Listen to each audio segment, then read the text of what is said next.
they have to make AI their friends, not AI try is already to be. friend. Yeah, he is a friend, He is but a now friend. we have to accept him as a friend. Look, if you take a sharp knife, it can do both works. It can cut you, Yeah. and it can cut for you things which can really help. Very well said. Where did you learn all these things? You have these beautiful lines coming out after every few sentences. Once you cut your finger, you will come to know. Hello, everyone. Welcome to the Marina Vibe once again. Today, we are on the 5th episode, and today we have someone going to tell us a beautiful story about our accounts. Let me introduce Mr. Nadim. Thank you so very much for accepting my invitation and coming here. Thank you very much, Marina, for inviting. And it's a lovely place what you have over here. Thank you so much.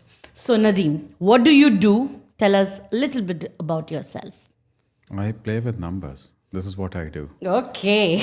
Because I've been trained to do that. Let me give you a brief background of who I am, what I do, and why I do this. I'm a chartered accountant by profession. I did my CA in 1991, right Wow. in the last century, I must say. Then I did my CPA from USA and Certified General Accountancy from Canada. So these are the three certifications what I hold. And I started my career in 91 after the CA, joined banking industry for good 17 years. After that, it was airline industry, part of Etihad Airways for good 11 years, and then became a CFO of an airline. In COVID, I started what I'm doing now, basically my own business. And I started this business in Pakistan, came over here in UAE because I spent most time in UAE for the last 25 years I have been in UAE. And I have been helping businesses, SMEs, from startups to established businesses, how to manage, run their affairs.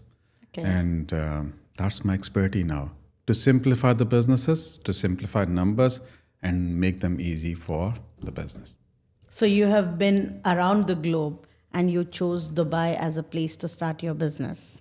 I will say I have been around the globe, but Dubai is a unique place. It's a blend of everyone, lot of nationalities, lot of ideas, and the way it has grown, I think so. This is the best place to be in. I absolutely agree. And I want to put a special mention. If it was not for BNI, I don't think you and me, we would be sitting here in front of each other. BNS is amazing. If I will start speaking about it, I think the whole podcast is going to be about Only BNI. about it. Yeah. But still give me like 2 reasons why you chose to be in BNI and why you still continue to be in BNI. BNI came to me as I will say, a surprising thing. I met a friend and he introduced me to a BNI person. I went over there. My second visit was in Rising Phoenix, and the level of energy these people had at that time, it was through the roof. And when my 30 seconds were there, I said, I would like to join. Okay. BNI has given me a lot.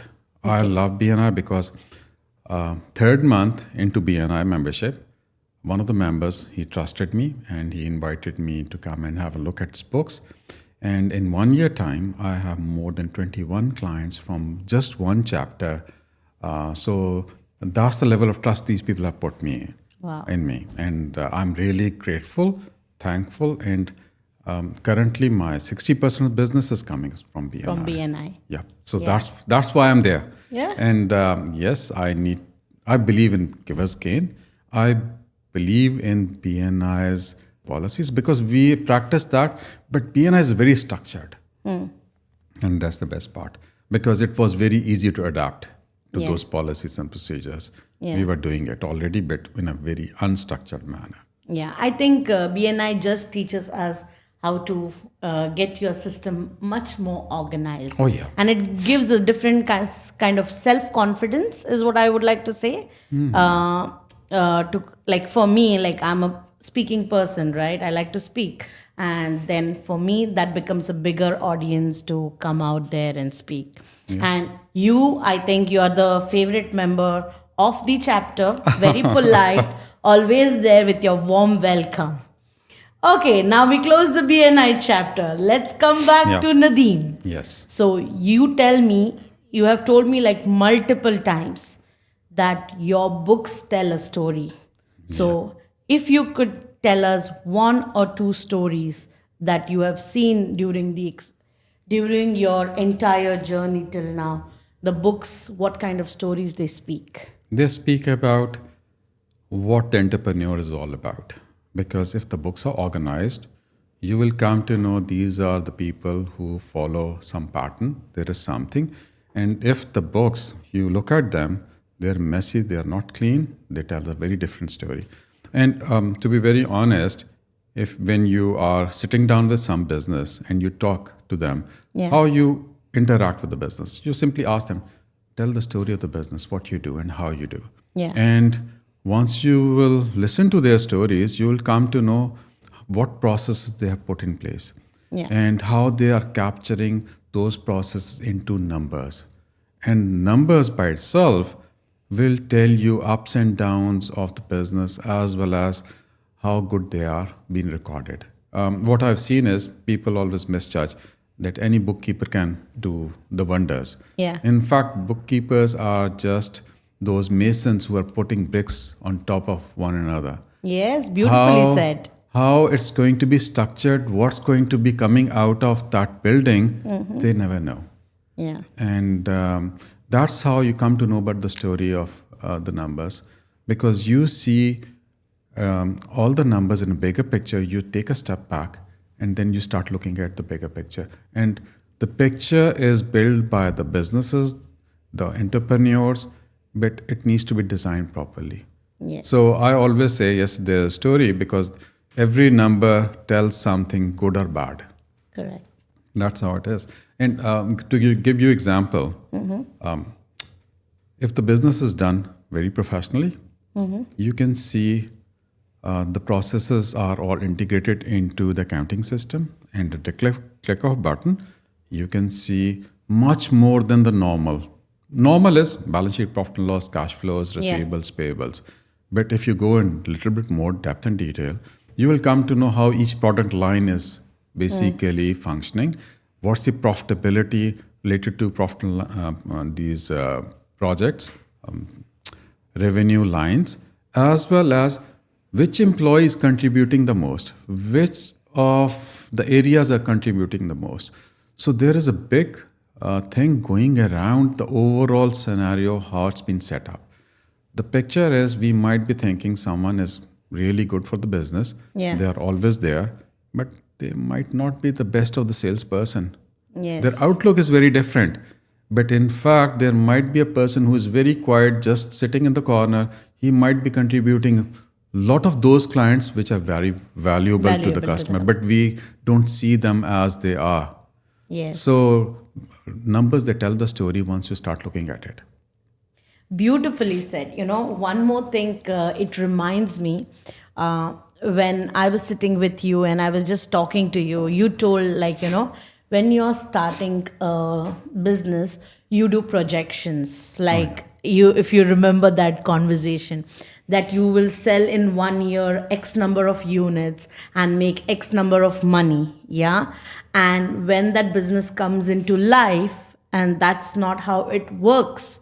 And you're saying 100 units are going to be sold in a month. So it is like 1,200 units a year. But in reality, it just maybe 20 units. So you need to restructure the entire thing. So what would you like to say on those terms? Usually, entrepreneurs, obviously, what happens is people have very good ideas. Yes. And that's what they sell. And that's what they are selling to the investors as well. That we have this product has a market, all those things. And then they start preparing the business and projections, business plan and projections. And they normally say, we have these products available and so much will be sold in first month, second month, third month, and so many of first year, and usually projections are for 5 years. Yeah. But what I've seen in the normal circumstances, obviously there are always exceptions, but in usual sense, they will say we will sell 100 products for the first month, and how you're going to fund these projects. Because at the end of the day, every business which is starting is cash short. Yes. This is hardly any business which is cash rich from day one, because the investors or the people who are running the business, they have good ideas, but they are always short of cash. And they will say, oh, we'll send 100 units, and the cost of 100 units is going to be X plus 1.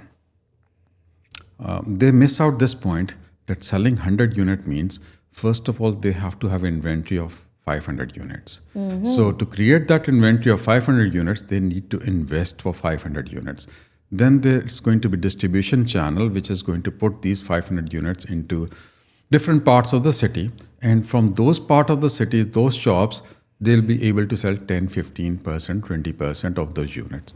So in fact, the capital outlay in the start is going to be much more than just the 100 units what they are saying they will be selling. Yeah. It's going to be basically they have to invest 500 units worth of inventory, and then the 100 units is going to be sold. And since this distribution is going to be all across the city, if they are going to put these units in 20 different stores, how many units will be sold? So technically, they will require much bigger inventory to get the traction of doing this 50, 100, 200, 300 units in coming months.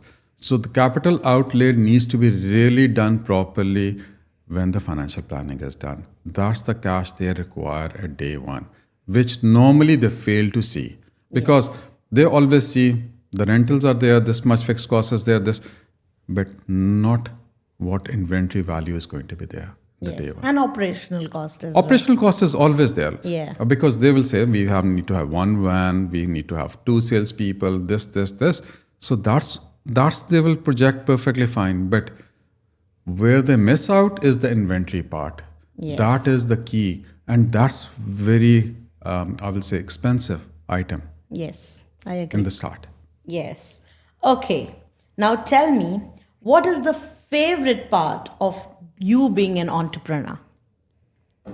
Being your own boss. Yes. And I think so.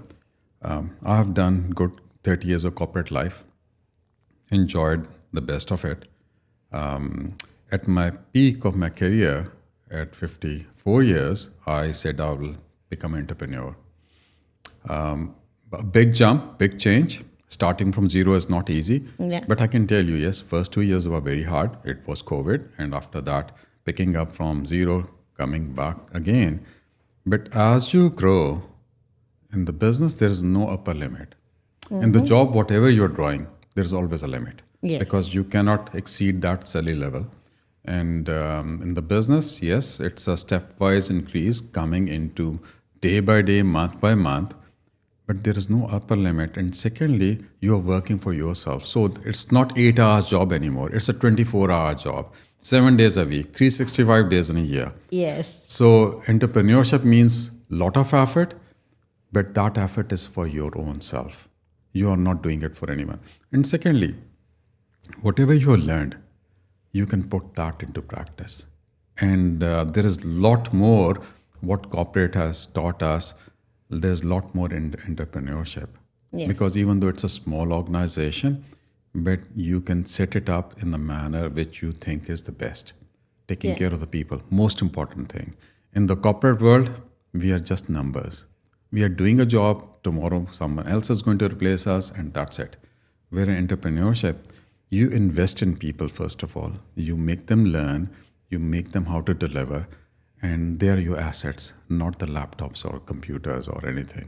Yes. So you start valuing people the way they need to be valued. Absolutely. You rightly said that. Let's go to your corporate life. Okay. One of the myths or what people say, or what I keep hear people saying after COVID is what I'm going to say. I've quit my job. I'll start my own. I'll quit my job. I'll start my own. Oh, I can do sales. Let me start my own. What you want to tell them First, your corporate life, a little bit about Etihad Airways for 11 good years, so a little bit on that end. And because you had that as a base, did it help you when you were starting your business, or did it harm you that, why did I not start so early? Okay.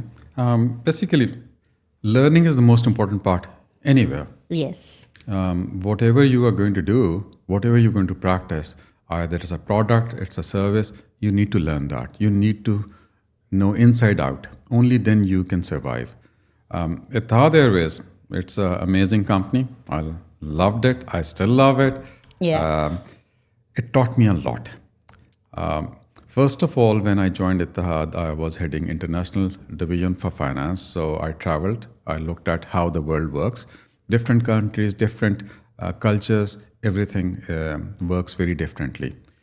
And my main idea was that I need to unify them in the process, that everywhere same process needs to be followed. Yes, there will be country-specific differences, but on the overall and general baseline is going to remain the same.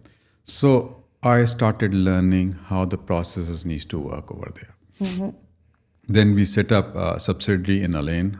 This was good 350 people, ladies mostly. We set up a center. We brought in the process from India, which was revenue accounting process, and we taught them how to do revenue accounting because they were just graduates, simple graduates. Okay. So the bigger piece of process needs to be divided into smaller pieces, and then people need to train on those. So this transition from a bigger process to smaller pieces and process and how to implement, how to train people really gave me the insight into how the world works in reality, how processes can be sub-categorized and made them.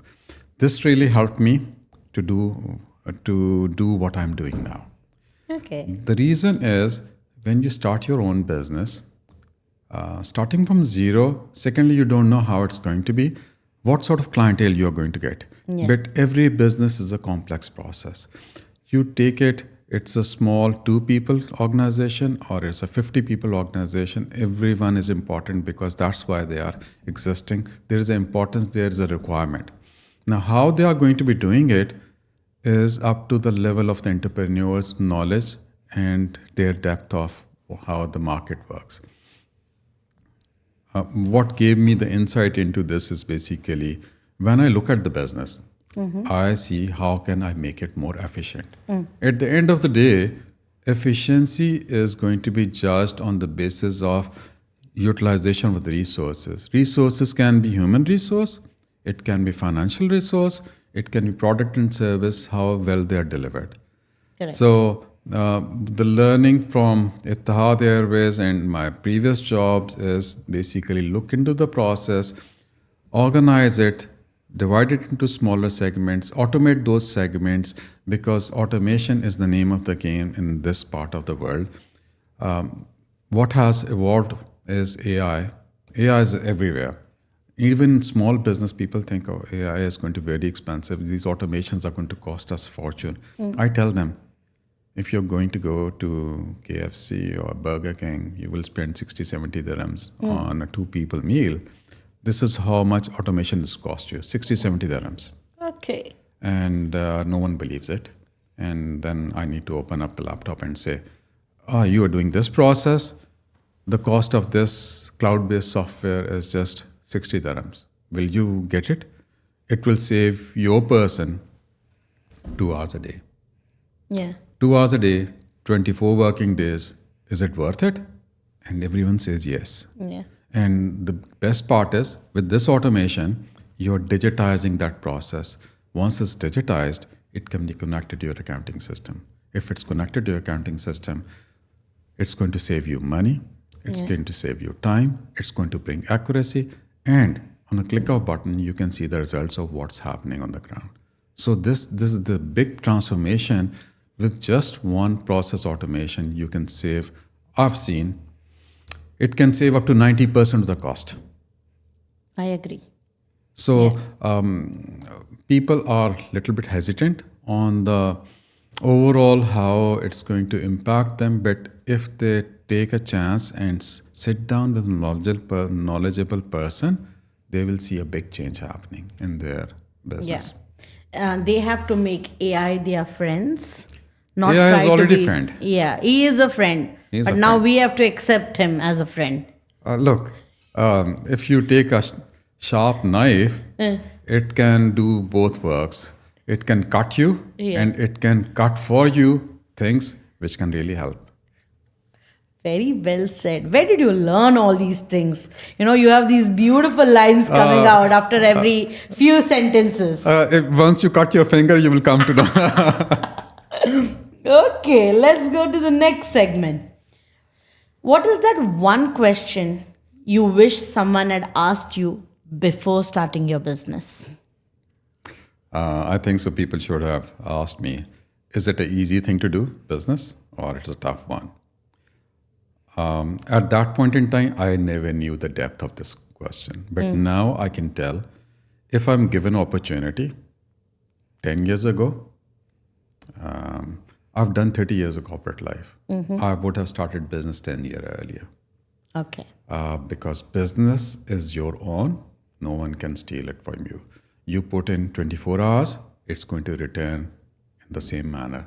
Yeah. You put in job 24 hours, you will be replaced ultimately. Here, no one is going to replace you. This Yeah. is your own. And the more the effort you put in, more you take care of your people, more you take care of your product, more you take care of your customers, there's no end to it. So this is what I will tell. I am pure entrepreneur now, and I will go for entrepreneurship in every manner. Every manner. Fantastic. So, how do you take care of your team? I know that you have a little bit big team now. And what are the ground rules you have set for your team that helps you, evolve your business? I am almost 60. The team I have, the average age is around 27, 28. Okay. That's average. Everyone is young. There is no one more than 32 years in my team. The reason is not that I am against people with age. I'm the oldest one. It's about making them learn. Yeah. First of all, unlearning the things is not easy. Whatever you have learned, you have to unlearn it. And then you have to learn it. My team sits in Pakistan. And we serve clients which are international. In UAE, in US, in Australia, everywhere we serve. And to have that sort of knowledge and that sort of ability to handle customers in these markets, they need to be trained. They need to be coached. They need to be groomed. Yes. And that is something, that's why I always want to onboard people who have a year experience or 2 year experience. Because once they can, they have seen how the market is, how people react. We take care of our people like our kids. That's the most important thing. If we will take care of the people like we take care of our family, they will take care of the customer like their family. Yeah. That's the most important thing. Then the important thing is respect of everyone. It's not about the money. Money people can get in a lot of places, but respect, self-respect is something which is important. The other thing is groom with the people that no one is going to stay with me forever. Yeah. Even our own kids, they don't stay with us forever. Yeah. They leave after universities, wherever they're going to get the job. And same things as with these people as well. They are with us. We need to groom them. We need to prepare them for better future. Until the time they are with us, we need to take care of them financially, the skill level, as well as for the future that they might become entrepreneur themselves someday, whatever they are learning. So it's a journey. Yeah. And we are part of the journey. People will come, people will go. And we need to leave a legacy in a manner that if they will leave us, they will remember us in a good manner. Yeah. That's how we take care of the team. Okay. Perfect. What is one business challenge that you are facing currently? One challenge, yes. I deal in SMEs. Okay. There is a reason for SMEs. Because let me tell you the challenge. In SME, people start small, they grow, At one point in time, they had a sale of, say, 10,000 dirhams, then it went into 100,000 dirhams, then it went to million, then it went to 10 million. Yeah. When they started the business, they started one person, then it became 10 people. And they kept on adding people, adding the same process, making it bigger and bigger. But in fact, they have never looked at how they can improve the process to that level, which is going to support them for 10 million or 100 million. And they keep on using the same processes without improving the processes. They're simply they're putting more hands to the same thing from one They're person still trying to another. take water from the well. Yes, exactly. So this is one of the challenges. Secondly, when they started, they had an accountant. An accountant, I will say a bookkeeper, because it's the more sugar you're going to put into the tea, the more sugary it's going to be, the more sweeter it's going to be. Usually the business, when they start, they're short of cash, so they will pay a very meager amount or not very high amount. So they will hire someone, and that person is going to grow with the organization. But his knowledge base is never going to grow with the organization, because whatever he is going to be doing, he will keep on doing there, but harder and harder and harder. Yeah. And that's what it is. So what I've seen is the bookkeeping is done, but up to a certain level, then it becomes a challenge for them how to handle and manage, because business has grown substantially and things don't keep up. So there's a distinction between a bookkeeper and an accountant and a chartered accountant. Bookkeeper, you can get a good bookkeeper for 5 to 7 to 8,000. Yeah. Chartered accountant starts from 50,000 and above, because there is a different value addition to both of these. My major issue is to make people understand there is a big difference between a mason and an architect. Yeah. And architects build the whole building for you. In a piece of paper, you can visually see it. Mason just adds one brick by brick. Yeah. He cannot see the bigger picture. So making them understand, if you're going to invest with someone professionally, that's going to give you a very different outlay as compared to someone who is just keying in the number of your income and your expenses. That's not enough, because you are doing a business not to look at your income expenses. You are doing a business to make it grow month after month, year after year, and how the strategies, whether they have done any strategy. Usually not. Yes, they have something in mind, but there's nothing on paper. They don't have the understanding what are the pitfalls which they are doing right now, how can they overcome. And that's where the story comes in. You started with the story. The story of number comes in once you start looking at how it's happening. And that's all coming from your accounting system. And accounting system means, people say debits and credits. I say it's not debits and credits. There's a lot more information attached to those debits and credits.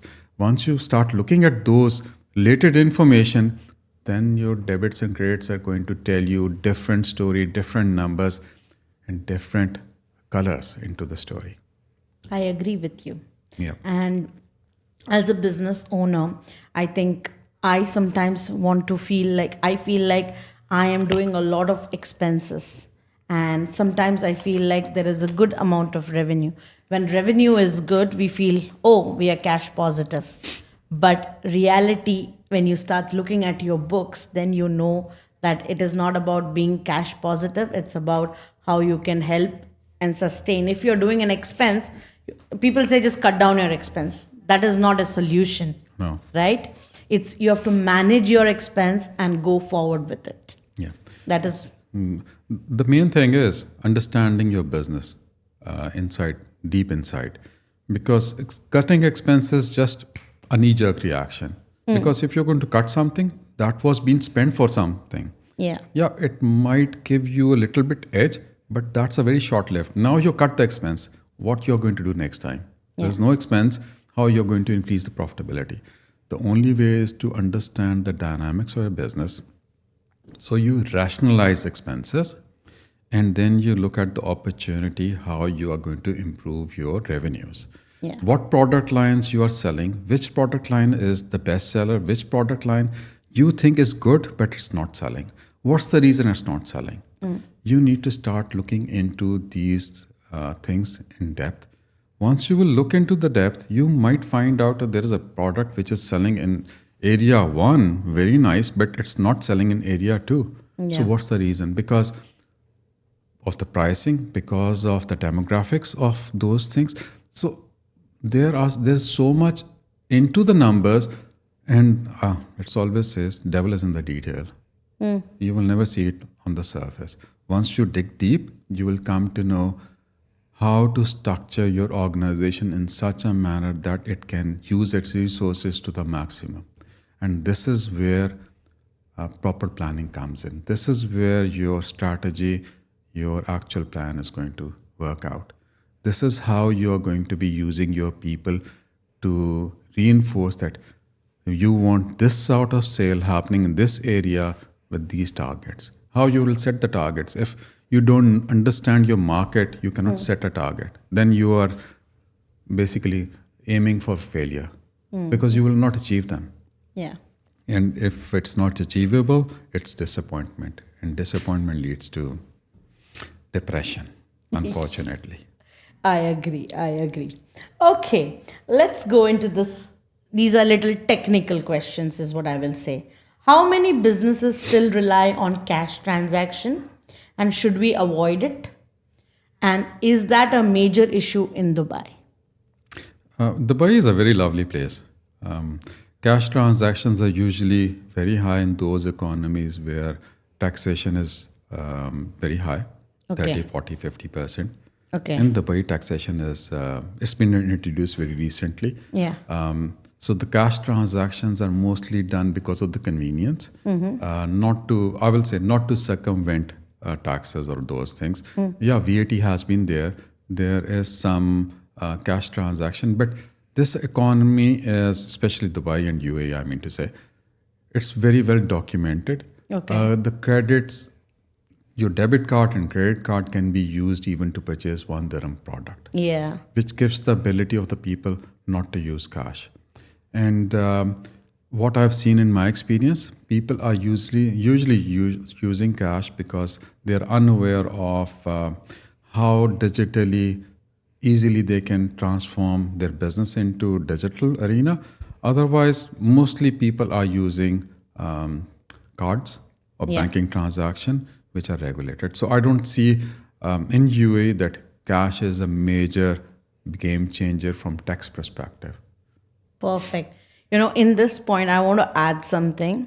Before, we used to always have some change in our purse. And if we wanted to help someone or give a tip to a delivery boy or whatever it is, was easy. And now we just have to accept the delivery and keep it with us. Unfortunately, yes. And so, yes, it's good that we have cards and everything is going on very systematically. But at the same time, I feel that accessibility of cash is literally, I think, so disappearing, is what I will say. Yeah, because we are very convenient in using the cards. Card. It's very convenient because our wallets have become much smaller. You simply put the cards in there. Yeah. But I think so, as you mentioned, yes, we need to take care of all part of society, and we need to carry some change Yes. in the car, in the wallet, to take care of. Yes. Because at the end of the day, if God has been very kind to us and we are sitting in such circumstances that we can afford, we need to keep other people happy as well. Absolutely. I am a big believer of that. That's nothing to do with business. That's Yeah. personal. Yeah. So as far as business is concerned, we would like to go 100% on the cards. On the cards. Perfect. Let's put some light with regards to corporate tax. It has been introduced after VAT, and it's corporate tax. So, and it's going to come into implementation this year. Practically, we are going to see it. So, what would you like to tell about it? Give us some highlights. Look, I think so from SME perspective, still, as we mentioned, BNI, I know a lot of people who are still doing their accounting on Excel. And Excel is a lovely tool for analysis, for doing your projections, for taking care of how your numbers are going to look like, but not for long-term accounting. Yes. Because long-term accounting means you need to keep record of every transaction what you are doing. Corporate tax needs some sort of accounting where you will be able to determine what's your revenue, what's the cost like, and how much profit you're going to be making. So that becomes quite formal. And secondly, corporate tax is applicable on business who are going to be exceeding 375,000 dirhams of net profit, provided they are above, because there is relief as well for small business. If the overall revenue is less than 3 million, there's no corporate tax for first 3 years. Yeah. And after that, it's But going when to you be, say that, we still have to file for corporate tax. we have to do our compliance. Yes, Yeah. we have to do submission. That's the reason. The most important thing is doing proper accounting. If you're not accounting, technically you're asking for trouble. Because in UAE, there's a requirement that you need to have books of accounts maintained. I mean to say, accounts maintained for 7 years. So tax authorities or any authority can come and ask you, we want to see your last 7 years accounts Okay. for the audit, and you need to produce them. If you don't have an accounting system you have done in Excel, technically from the shoebox you will keep on looking for those receipts of 7 years old. I doubt it anyone can maintain those. Whereas if you have accounting system, you will attach the receipts in the, along with the vouchers, along with the entries, everything is going to be accessible even after 10 years. Accounting really helps. People think they can do it themselves. Well, everyone can do everything themselves, no Yeah. doubt, but there's a cost to it. And I always say, if everyone could do everything, there would not be so many professions. Now, even if you go for a doctor, you need to go for a GP, and then he is going to refer you to a specialist for your back, for your knee, for your head, for your eyes. There is so much diversification happened, and similarly, there is complexity. Accounting has become very complex as well. Yeah. Because introduction of corporate tax means there will be a lot of complexity coming into arena in coming years in UAE as well, just like any part of the world. Taxes are very specific, and you need to do the compliance. If you fail on the compliance, you are asking for trouble. You are asking for penalties. Like very simple. VAT submissions, if you fail, there is a charge. Yeah. If you fail to register yourself for corporate tax, which the government has been telling people, do it, they've sent out the whole list of dates, and people still did not do it. Now, they are just corporate tax filing, registration needs half an hour. And they have to do it either today, tomorrow, or year after. But they're now stamped with 10,000 dirhams fine. Yes. I'm one of them, unfortunately, for one of my companies. Okay. And similarly, same thing happens with VAT. Yeah. If you don't register yourself, if you're crossing 375,000 mandatory registration, you're again stamped with 10,000 dirham fine. So small steps, small things, if they're not done properly, they will cause you major trouble. Bigger troubles. Yeah. So it's corporate tax is something which is here, and we need to take it very seriously, because that's the law of the land, and any law of the land needs to be adhered to.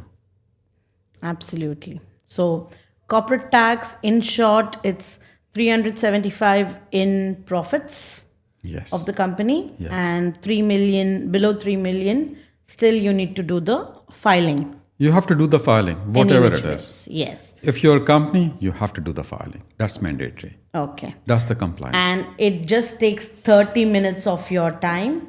And if you meet Nadim, he will do it even faster. So get your VAT and corporate tax registered. That's the first step No to doubt. align with the entire government bodies and whatever they have for our future. Exactly. A little bit of this and that right now. Okay. It's like rapid fire. Yeah. I'll try to save myself from firing. Okay.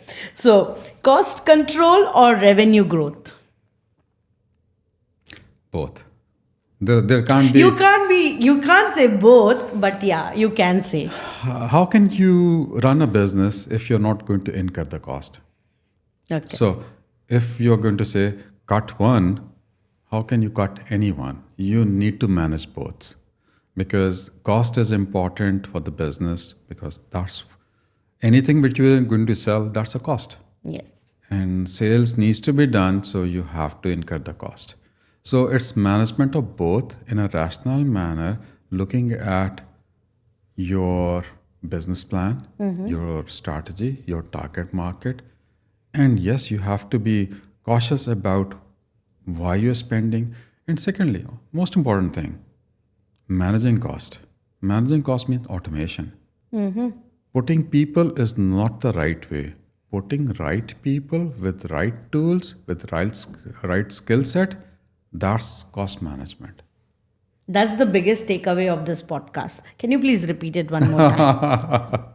I'm saying basically cost management is right people, right skill set, right tools. Yeah, I agree. Without humans, there is nothing. So we have to have that human touch who is trained properly. We have so many tools available which are very cost effective. And obviously, the skill set is the most important part. Important part. If Yeah. you have the tools in front of you and you don't know how to use them, they are just waste. Absolutely. Okay. Now this is a this and that, so we have to be quick. Okay. Okay. Stocks or real estate? What do you prefer? It depends where you are, in which country you are. Okay, Dubai we are right now. I will say real estate because you will get much more appreciation. Okay. Startups or established business? Startups. Okay. And Simple. Because startups, the opportunity is immense.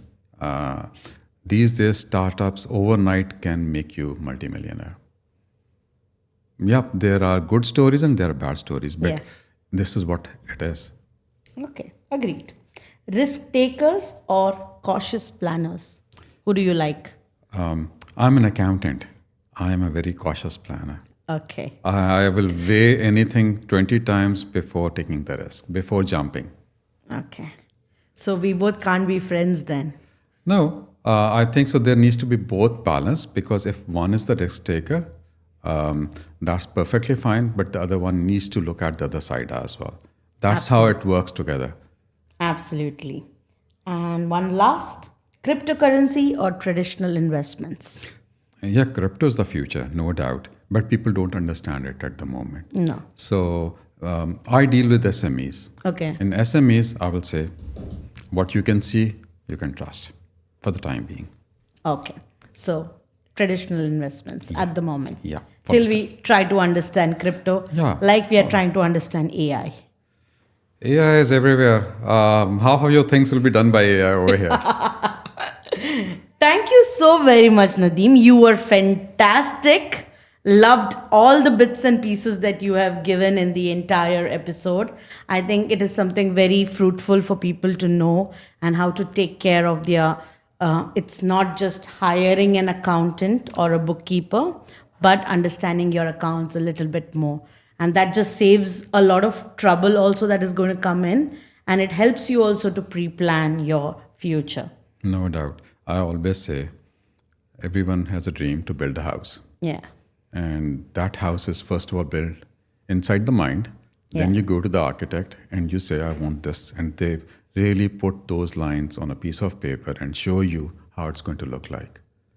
Business is exactly the same. The idea is there, you start building it up.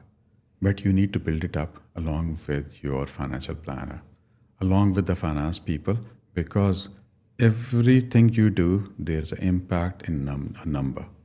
And that number is basically the drawings on that piece of paper, which is going to create the picture. Absolutely. Thank you very much for being my guest and giving us such good input. Thank you very much.